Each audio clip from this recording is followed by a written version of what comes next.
Hoje, o que nós vamos trabalhar, mais uma vez, é uma frase de Joana de Ângeles, onde ela traz para nós: a mente viciada e o corpo acomodado dificultam o despertar da consciência para a lucidez.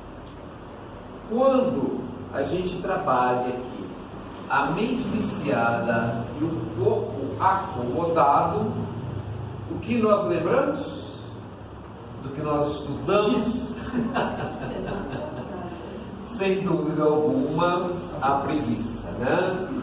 Ela, de uma forma singela, de uma forma caridosa, né? De uma forma muito própria dela, ela nos faz despertar aqui da preguiça.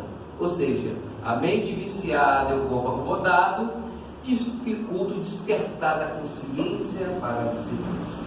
Que é exatamente esse assunto que nós vamos continuar trabalhando na noite de hoje.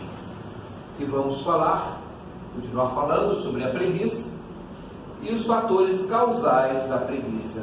Ou seja, quais as causas da preguiça, como que a preguiça se instala junto a nós e quais os reflexos da preguiça diante do espírito, porque diante do corpo físico nós sabemos como que a preguiça se instala e quais as consequências disso.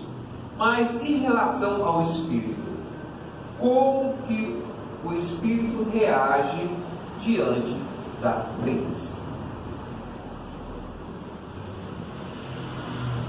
O ego enfermiço é o seu centro de atividade que considera a si mesmo.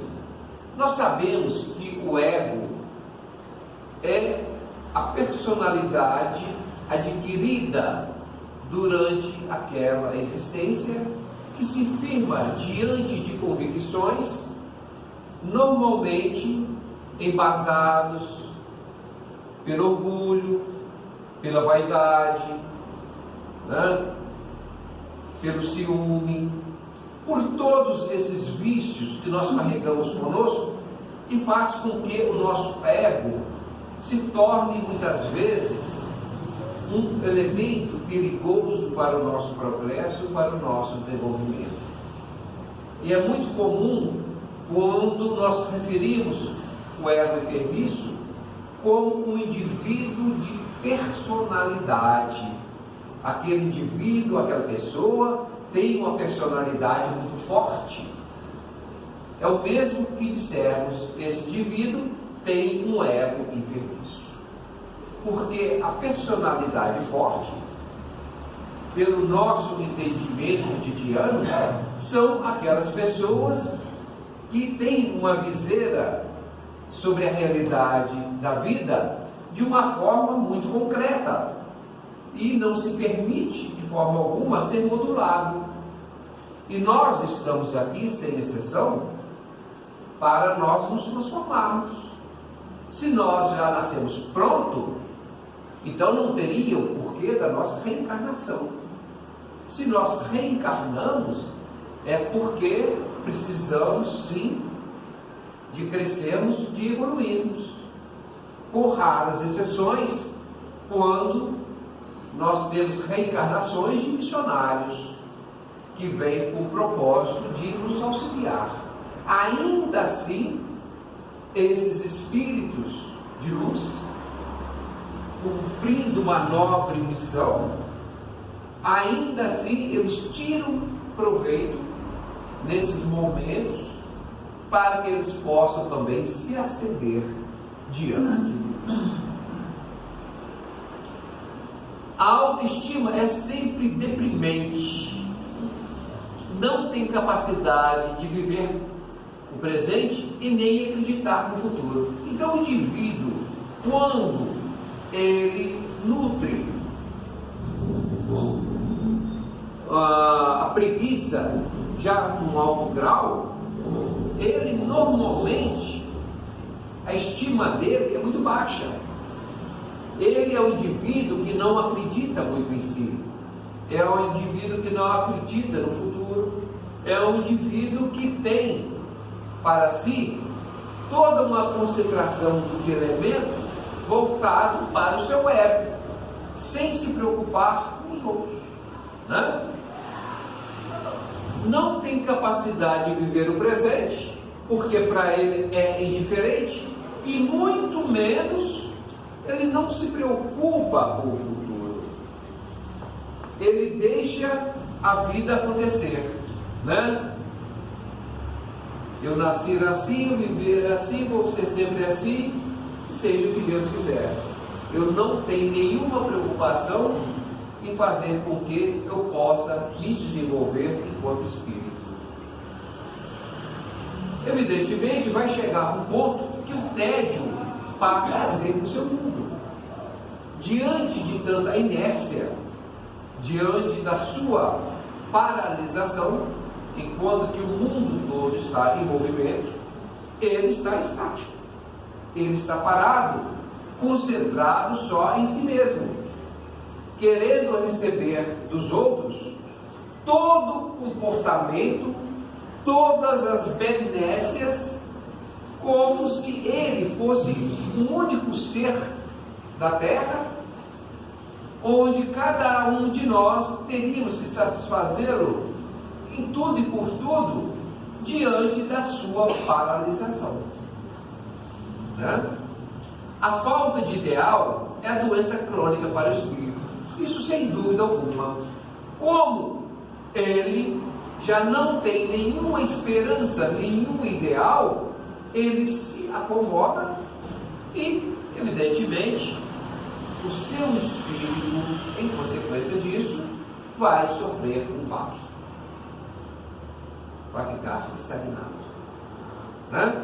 Nós sabemos que nenhum espírito retrograda na sua reencarnação, mas ele pode ficar estacionado, ele pode ficar parado, e a preguiça é uma das formas do espírito se paralisar dentro de uma condição que ele não se eleva, por culpa e responsabilidade única, exclusiva dele próprio.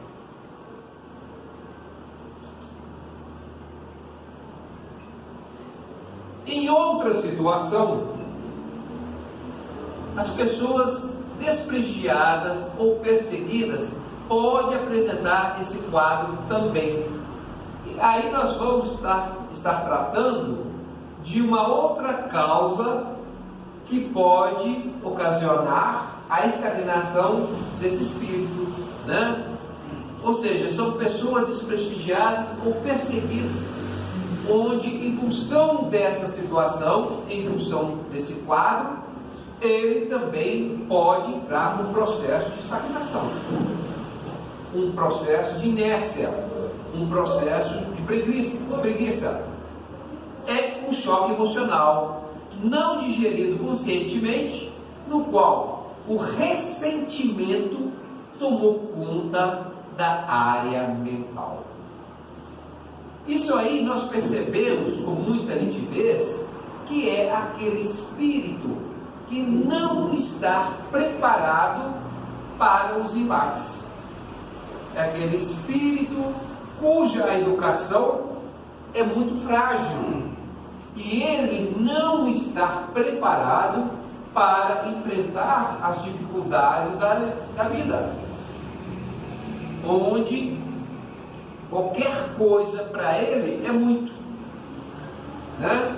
E aí ele cria um ressentimento em razão desta situação que o faz estagnar, que o faz parar.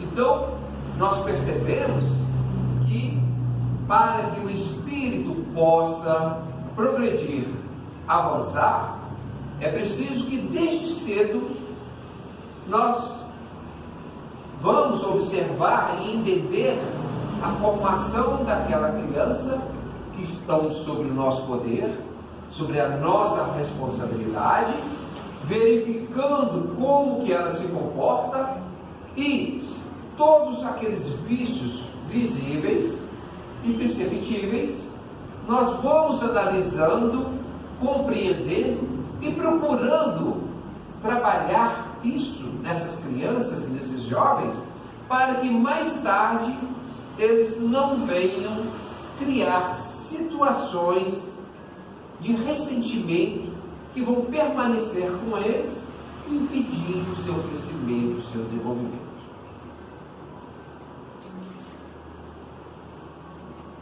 Normalmente, aquele que assim se comporta é vítima de elevado egotismo.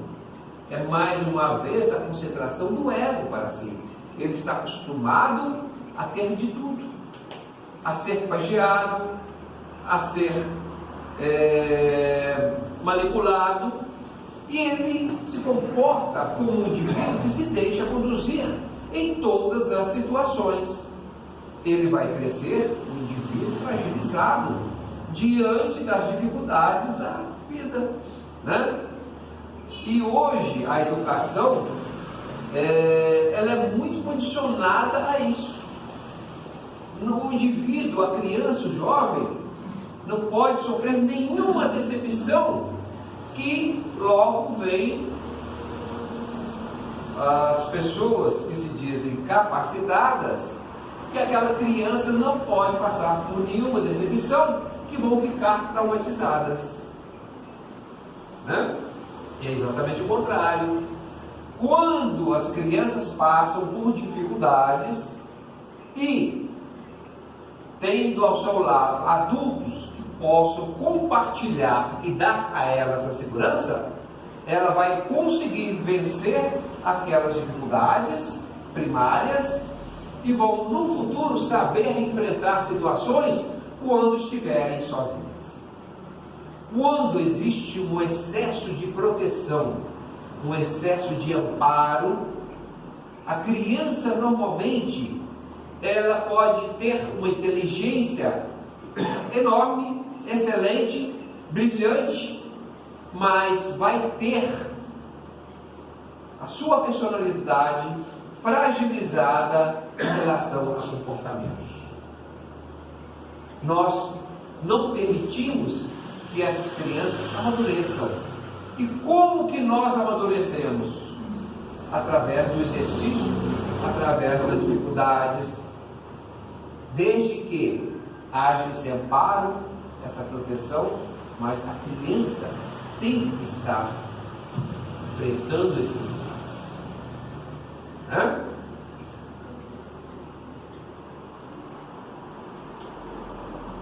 Que somente sente-se bem quando se vê em destaque, embora não dispondo dos recursos hábeis para as ações que acredita poder desempenhar. Então essas crianças fragilizadas, essas crianças cuja educação deixam a desejar nesse aspecto de crescimento e amadurecimento, são pessoas muito vulneráveis, né? Que só se sente bem quando estão no topo, só se sente bem quando estão sendo alvo de atenção e tudo mais. Quando, por qualquer viés da própria vida, há alguma coisa que o tira do topo, ele não sabe mais como reagir, ele não está preparado para enfrentar as mazelas da vida, né? E aí, o que acontece? Não expondo de recursos hábeis. Que recursos são esses? A maturidade do crescimento, do desenvolvimento. Ele não consegue se sustentar. E muitas vezes ele tem uma falsa ilusão de que ele detém todo esse poder, toda essa força. E quando vai à prova, ele percebe que não tem, né? Quando se sente bem, quando se vê em destaque, embora não disponha dos recursos hábeis para as ações que acredita poder desempenhar. Ou seja, passou uma existência de fantasias, uma existência de falsas verdades, onde ele acreditava ter todo esse poder, toda essa força que ele não tinha. E isso acontece conosco com muita frequência, né? Podemos tomar como base também a questão da fé. Quantas vezes nós acreditamos que temos fé? E se alguém nos pergunta, você tem fé? Tenho muita fé, né? Isso, essa fé, inclusive até eu cultivo isso da minha família.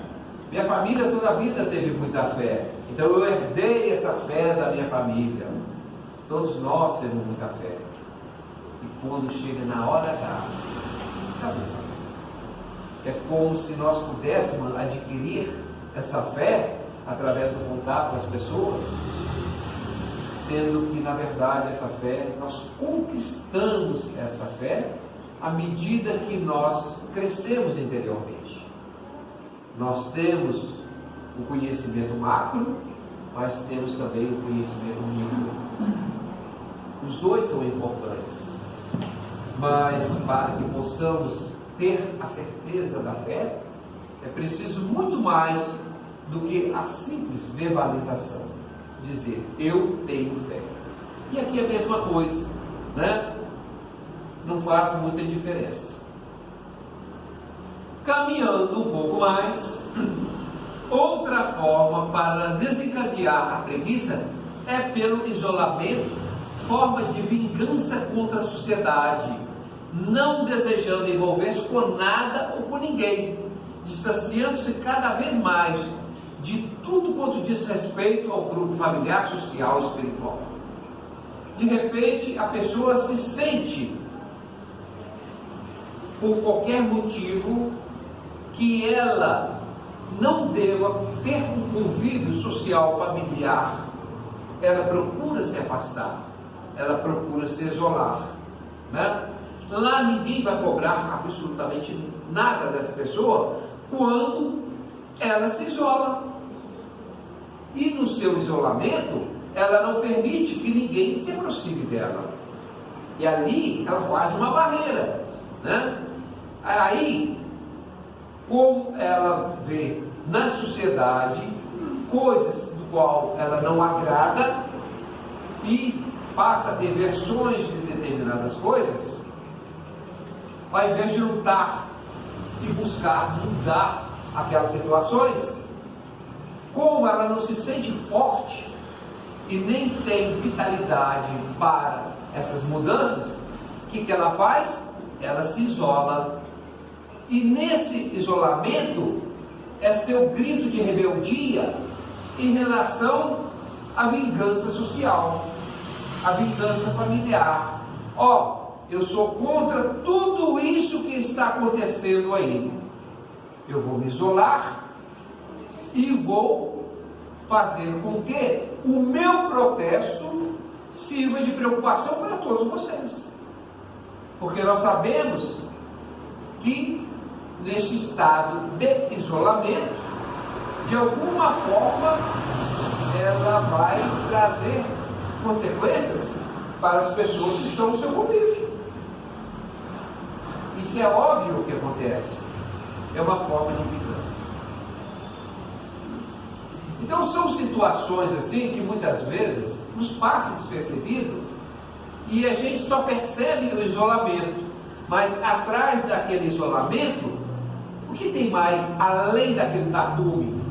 O que tem mais além daquele muro que a gente não visualiza, existe ali escrito nas letras garrafais: vingança. Vingança contra a sociedade, vingança contra a família, em aspectos dos quais essa pessoa não concorda, mas por outro lado não faz nada para modificar ou tentar demover essa situação.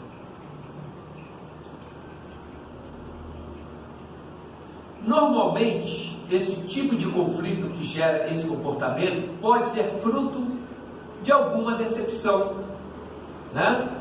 Decorrente do excesso de um julgamento não confirmado. Ou seja, muitas vezes, como eu falei a pessoa, em função da sua fragilidade, na sua educação, na sua formação, ela não está temperada, ela não está preparada fortemente para os embates, para as dificuldades.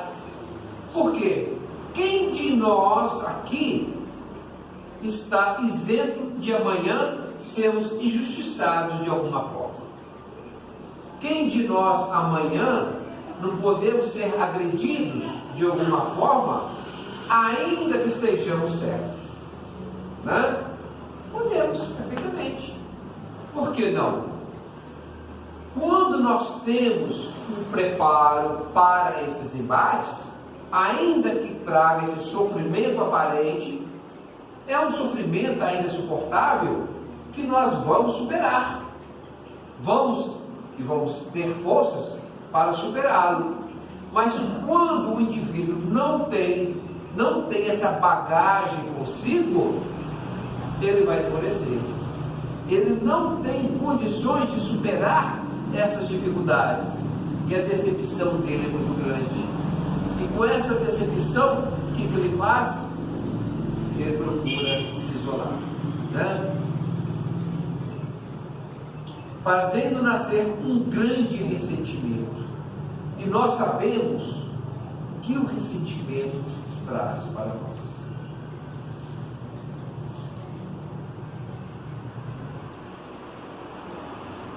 Não aceita esclarecimento no estado em que se encontra, mantendo raiva e desejo de destruição de tudo quanto lhe parece ameaçar a conduta enfermiça que ele mesmo criou como vingança. Então, quando o indivíduo já se posicionou nesse sentido, ele vai criar em torno de si um elo de proteção, um círculo de proteção, do qual ele não deixa ninguém penetrar, não deixa ninguém fazer absolutamente nada para que ele não seja demovido da sua ação, da sua forma de pensar. Por quê? Ele começa a perceber que no estado em que ele se encontra, dessa preguiça enferma, ele incomoda os outros e vai proporcionar uma vingança cruel, né? E nós sabemos, toda vingança não é um ato sadio. A vingança em si, como nós sabemos, é um mal terrível para a pessoa mesma. É uma forma que ela encontra para poder atingir os outros em relação àqueles atos. Então, quando ela se sente ameaçada de alguma forma, quando ela percebe que alguém pode tirar dessa preguiça, ela começa a ter esse tipo de comportamento para que ninguém dela se aproxime.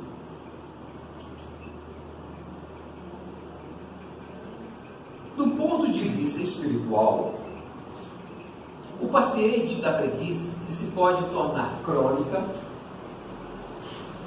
ainda se encontra em faixa primária de desenvolvimento. Isso é notório. Por quê? Quando nós somos espíritos em desenvolvimento, nós temos que trazermos conosco a nossa maturidade. Cada um de nós aqui tem uma maturidade espiritual. É uma coisa individual. É aquilo que nós trazemos conosco, frutos de reencarnações passadas e que conquistamos através dos nossos esforços, da nossa vontade, da nossa conquista. E vamos crescendo e vamos nos desenvolvendo, né? Então, quando o indivíduo se encontra nesse estado de preguiça, com todos aqueles relatos que nós falamos daqui a pouco, não tenhamos dúvida, são espíritos que ainda se encontram numa faixa de desenvolvimento ainda muito fragilizado. é um espírito que precisa de um cuidado muito maior. Por quê? Pela sua natureza, ele é um espírito ainda muito primário, no seu aspecto de maturidade espiritual, sem resistências morais para as lutas e nem com energias vitais para os desafios do dia a dia. Então exige sim de nós um trabalho mais efetivo em relação a essa preguiça. Por quê? É comum nós fazermos uma avaliação desses indivíduos tomando em comparação a nós próprios. Puxa vida, fulano de tal é tão preguiçoso, eu faço isso, por que ele não pode fazer? Né? Eu consigo, por que ele não consegue? E isso é muito comum, nós nos expressarmos, nos comportarmos dessa forma.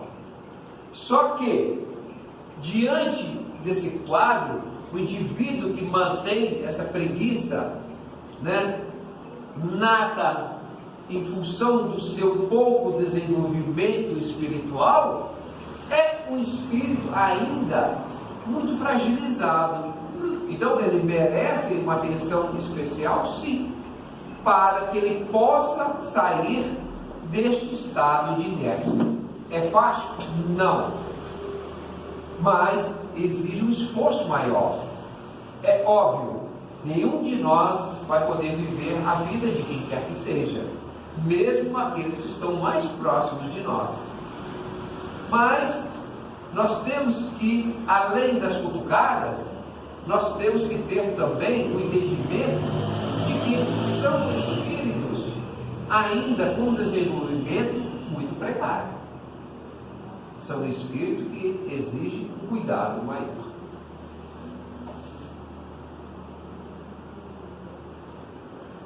Diante de qualquer impedimento, recua, terceiriza a responsabilidade, acusando aos outros, em sua maioria, pela falta, pelo estado em que ele se encontra. Por quê? Em função dessa situação, e ele não conseguindo avançar, ele tem que ocupar alguém. Ele tem que melhorar um pouco a sua consciência e trazer um conforto para si. E nada melhor do que você insinuar ou mesmo afirmar e muitas vezes acreditar que são os outros o culpado dele estar nesse estado, né? No que lhe agrada. Por quê? Fazendo isso, ele vai ter uma consciência mais tranquila. Ele vai tirar o peso em cima dele e jogar para o outro. O problema é dele, não é meu, né? E isso a gente faz com naturalidade. Usa desse artifício, criando uma ferramenta psíquica para fugir à responsabilidade que não deseja assumir. Então, a gente percebe que a preguiça é também um ato psíquico, é um tormento psíquico, ou seja, inerente ao espírito, inerente à alma, que como tal pode e deve ser trabalhado. Se ele não desenvolvendo, qual o fim disso aí? É dramático? É exatamente isso que nós vamos agora comentar, né? E esse indivíduo que se sente desses bem, sentindo-se bem de certa forma, patologicamente, com a falta de atividade, a tendência é ficar inútil, né? Nós sabemos, preguiçoso, ele vai ficar inútil, né? Tornando-se um pesado fardo para a família e para a sociedade, né? Ô sujeito complicado, ô sujeito ruim de serviço, senhor, não para em lugar nenhum, arrasta para lá, arrasta para cá, e ele não está aí. E eu sei que é difícil ter alguém na família desse jeito, né? É muito difícil. A vez em quando, acontece de ter alguém, né?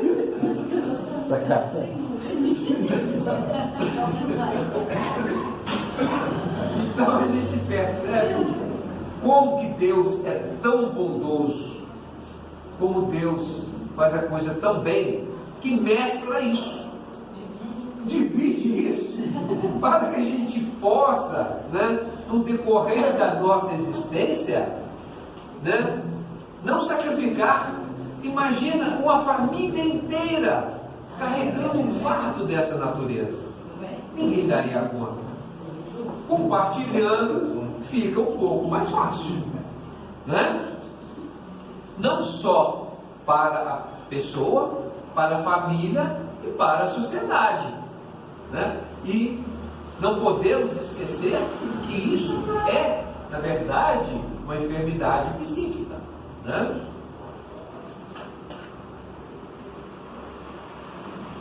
A preguiça prolongada pode expressar também uma síndrome de depressão.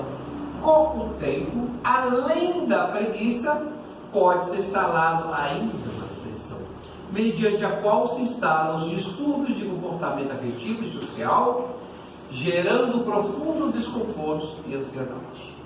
Então nós começamos com a preguiça, desenvolvemos a preguiça de uma forma silenciosa, né? Cativamos essa preguiça, cultivamos essa preguiça, alimentamos a preguiça, até que ela atinja um estágio avançado, onde a partir daí, como é uma doença da alma, como nós já vimos, né?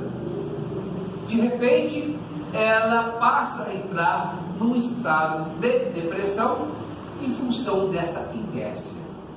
Ou seja, da preguiça acentuada à depressão, a linha é muito tênue, é muito fácil transpor de um lado para o outro.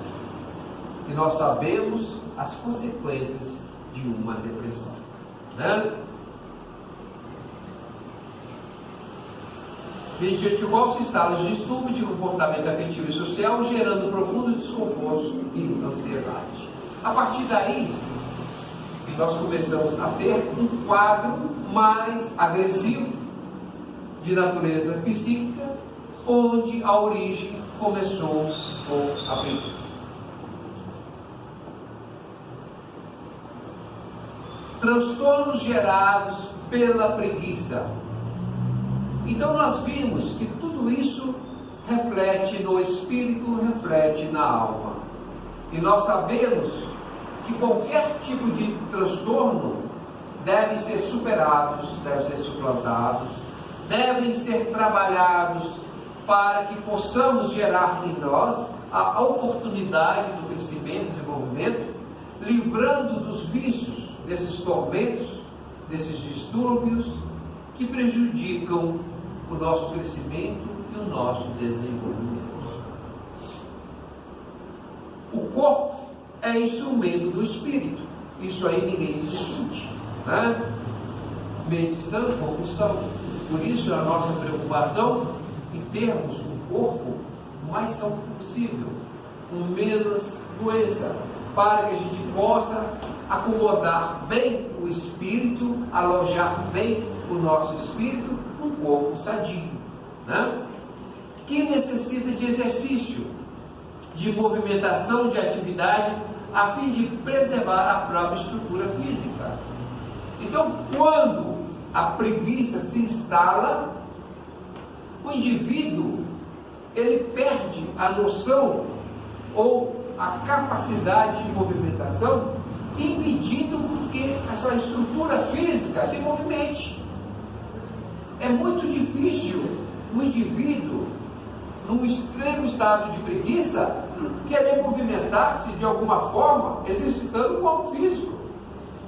Ele não tem essa disposição, ele não tem essa visão, e muito menos ele quer fazer isso, como nós vimos lá atrás, né? Então isso vai fazer com que o corpo passe a sofrer também essa penalidade, fazendo com que o corpo físico passe a sofrer também o que é uma doença da alma, que a preguiça é uma doença da alma, né?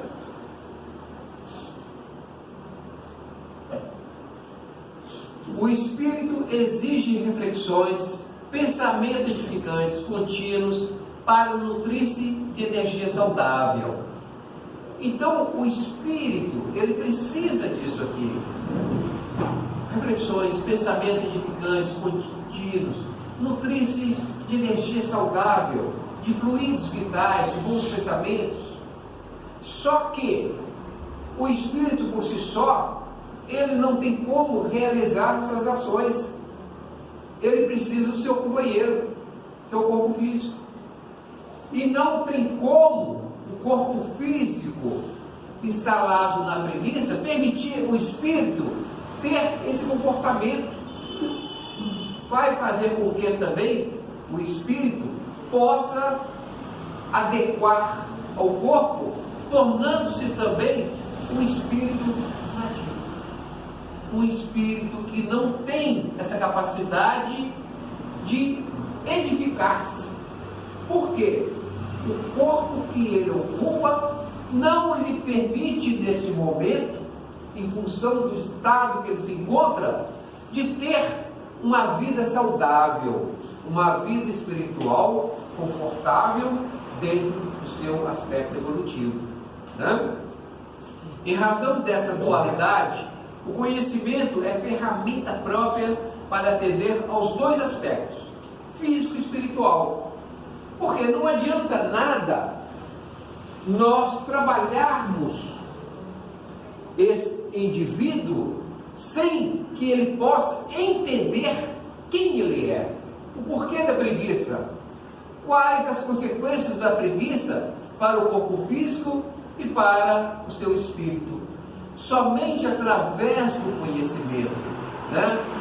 Onde, pelo estudo, pela instrução, ele vai adquirir conhecimento que vai fazer com que ele se movimente e saia dessa inércia da preguiça, e, em razão disso, ele vai trazer melhoras para o corpo físico e para o corpo espiritual.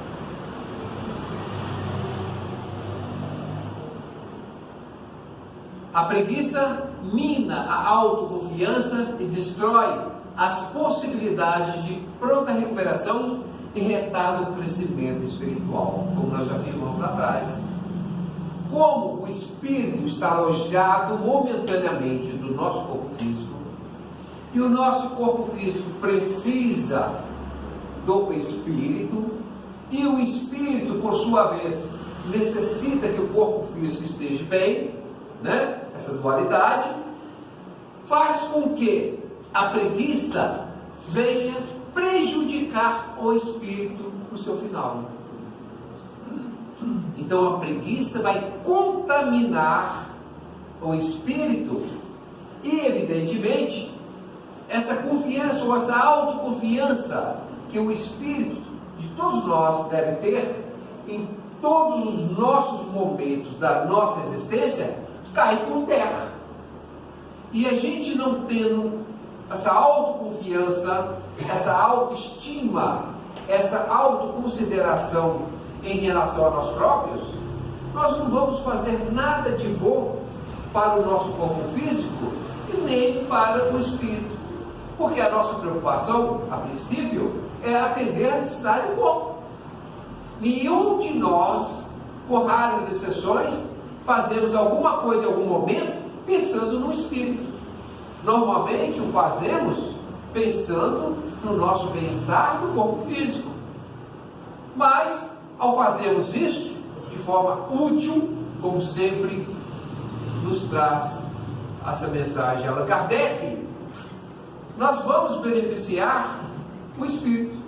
Por quê? Ao atender essa necessidade, nós estamos também atendendo o espírito através dessa autoconfiança, dessa autoestima.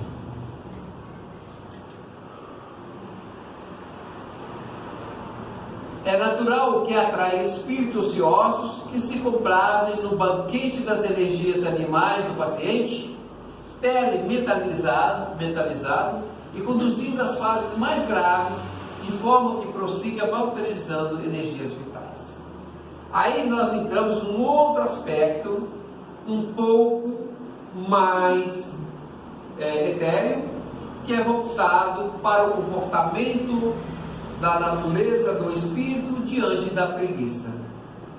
Como o espírito ele tem a necessidade de evoluir-se, de crescer, de progredir, e sabemos que a inércia vai em contramão a todo o progresso, a própria natureza, as próprias leis divinas, e toda vez que nós, de alguma forma, estamos contra a lei do progresso, a lei divina, a lei natural, nós estamos criando condições para que possamos ter companhias desagradáveis, companhias de irmãos do plano espiritual que se comprazem com aqueles irmãos na preguiça, no ócio, na inércia. Então, esses irmãos, eles são canalizados para estar junto com esses irmãos. E nós sabemos que a partir daí, nós temos essa correlação permanente. Essa interação vai fazer com que esses irmãos também, que se encontram no plano espiritual, que, por certo, conviveram também e desencarnaram, muitos deles, dentro dessa condição da preguiça, eles vão estar no mundo espiritual também, da mesma forma. Porque nós sabemos que o desencarne, por si só, não é capaz de mudar o comportamento de quem quer que seja. Se nós estamos aqui numa preguiça eterna, numa preguiça medonha, e vamos desencarnar, e desencarnamos, nós vamos levar conosco essa preguiça também. Então, no plano espiritual, nós vamos ter lá também irmãos que se encontravam nesse estado e permanecem nesse estado. E nós sabemos que a atração, ela se faz entre os iguais. E se aqui nós estamos instalados dentro da preguiça, esses irmãos que desencarnaram e que se encontram no mesmo estado, eles vão querer a companhia desses irmãos preguiçosos. É natural, não tem nada de errado nisso. Errado é permanecer nesse estado de preguiça, né? Porque além daquelas consequências que nós já falamos aqui, físicas, e impossibilitando a evolução do espírito, nós vamos trazer conosco mais esse detalhe que não é pouco. Nós vamos começar a trabalhar e a conviver com esses irmãos, vampirizando as poucas energias que nós temos. Vamos viver em simbiose. Então a preguiça por si só, além das consequências de ordem social ou familiar, ela tem também as consequências espirituais, em função exatamente desses irmãos estarem permanentemente com esses irmãos encarnados.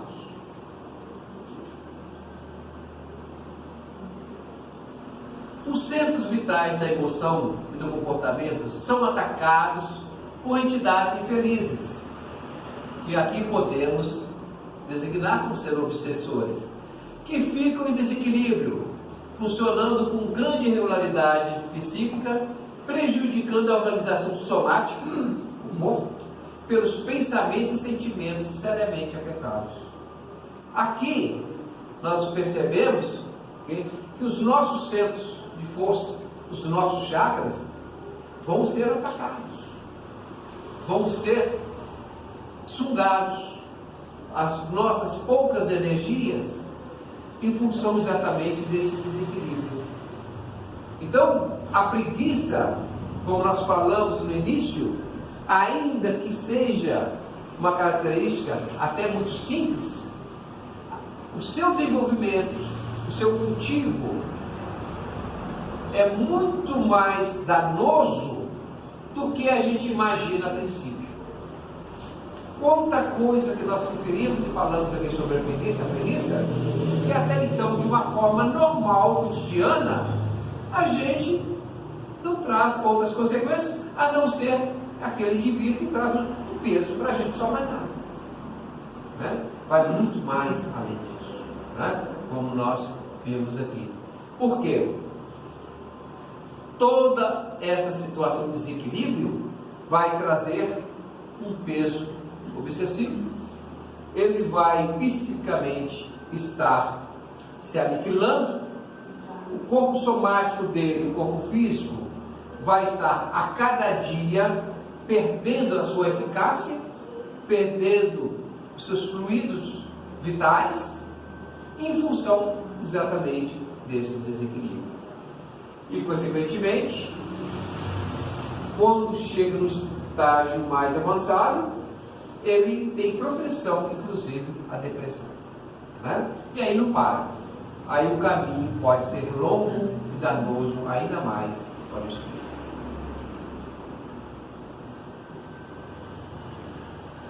Bom, de tudo isso que nós falamos, é exatamente para que nós pudéssemos fazer uma avaliação da consequência da preguiça em nós. Aparentemente tão simples como nós falamos, mas que Joana de Ângeles traz para nós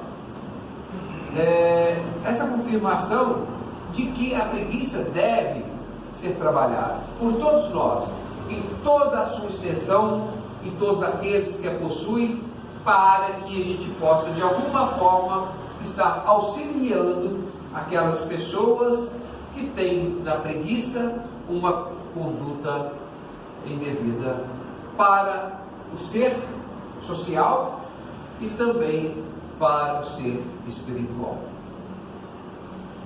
E aí nós vamos, através de terapias, permitir que esse indivíduo possa novamente procurar desenvolver-se, procurar, através do crescimento, do autocrescimento, buscar, através do seu esforço, das suas mãos, cultivar uma nova existência, cultivar um novo pensamento, uma nova postura de vida, estar em comunhão com o universo de forma sadia, de forma eficaz. Para isso, ele vai ter o auxílio das terapias, o que pode ser feito para que ele possa sair desse estado que se encontra e buscar o seu melhoramento. Não é isso, Sérgio? Isso mesmo. Então vamos lá.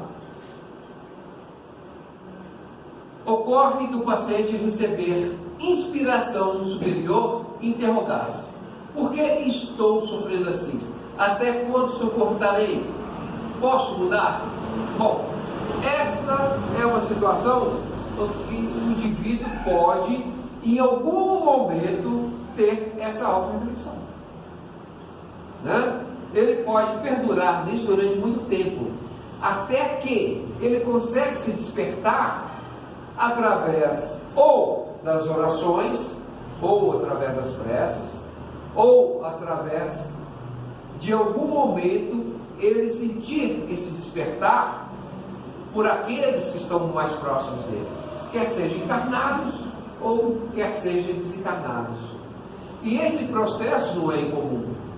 A exemplo do que ocorre muitas vezes quando o desencarnado, através também de um processo de mentalização, se encontra no umbral, e ali não adianta você fazer nada para ajudá-lo enquanto ele não desperta daquela situação.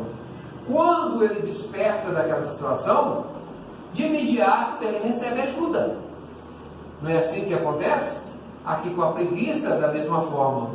quando ele, por si, ele faz essas indagações, ele começa a se preparar, a se modelar, a se tornar um terreno fértil para que ele possa sair daquele estado de inércia, naquele estado de vingança, naquele estado de lentidão, para se superar. Isto constitui um despertar terapêutico para a mudança de conduta, sempre a depender do próprio paciente, que passa a aceitar ajuda. Então, quando ele tem esse despertamento, aí sim, aí nós podemos entrar oferecendo a ele ferramentas, oferecendo a ele condições para que ele possa receber a ajuda necessária para que ele possa sair dessa inércia. Esse é o primeiro ponto, o primeiro aspecto, né?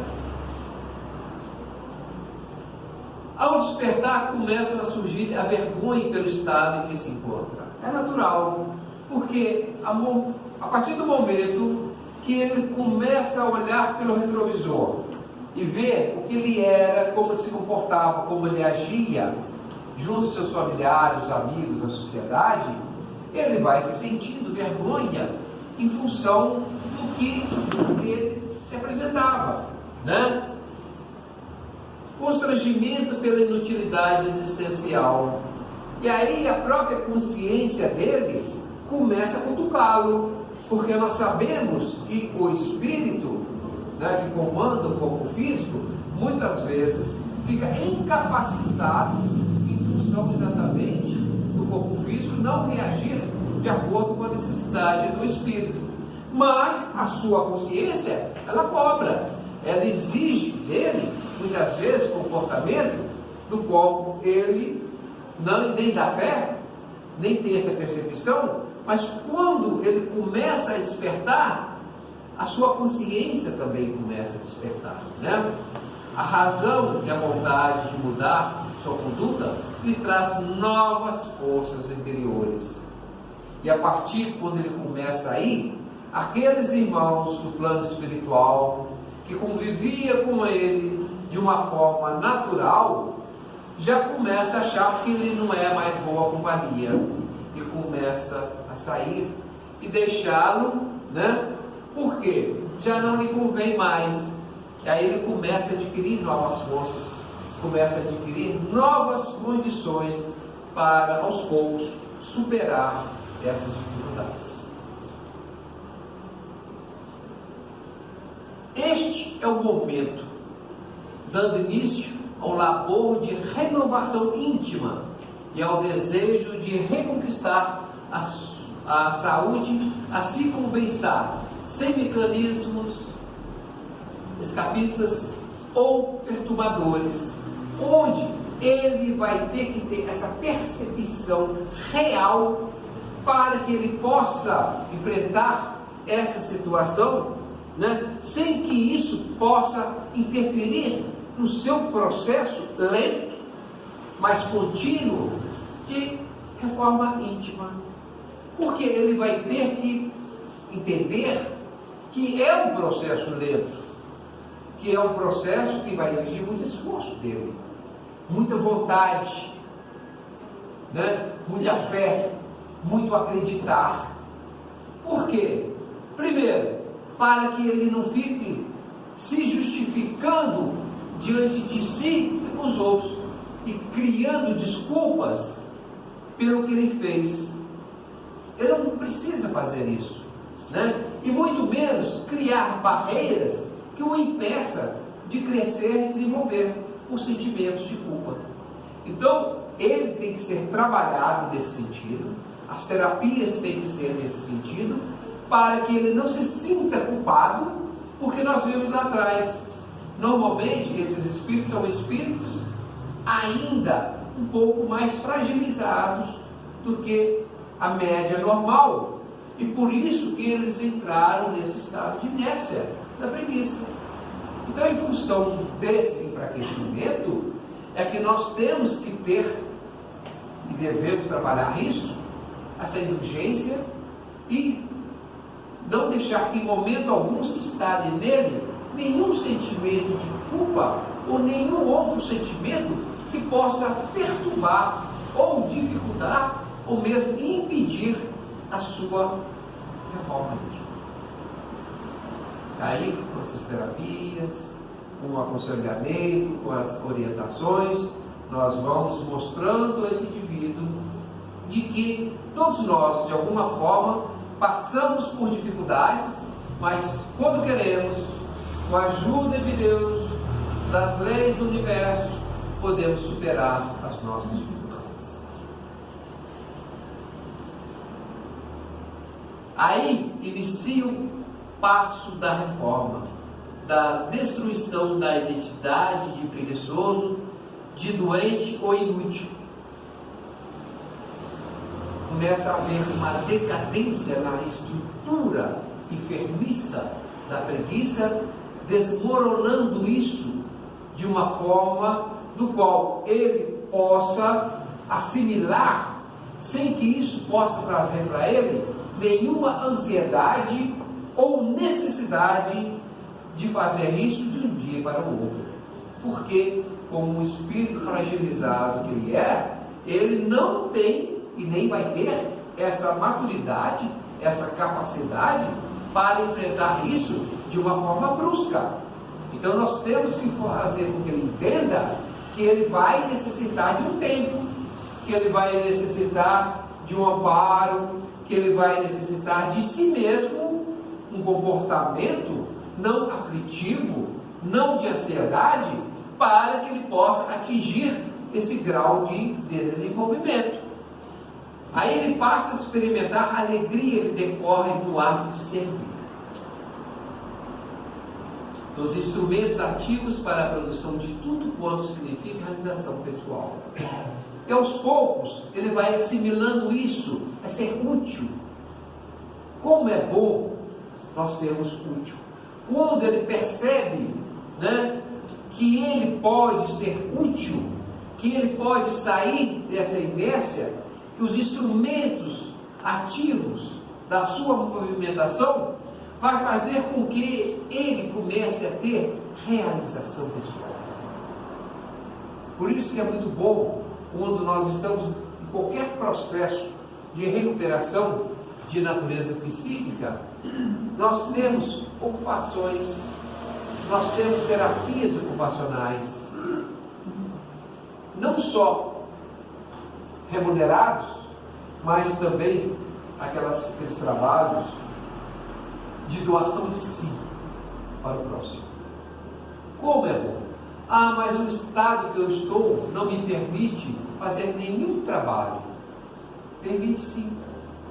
Com um pouco de boa vontade, nós podemos prestar alguma ajuda, algum trabalho em alguma instituição ou alguma pessoa,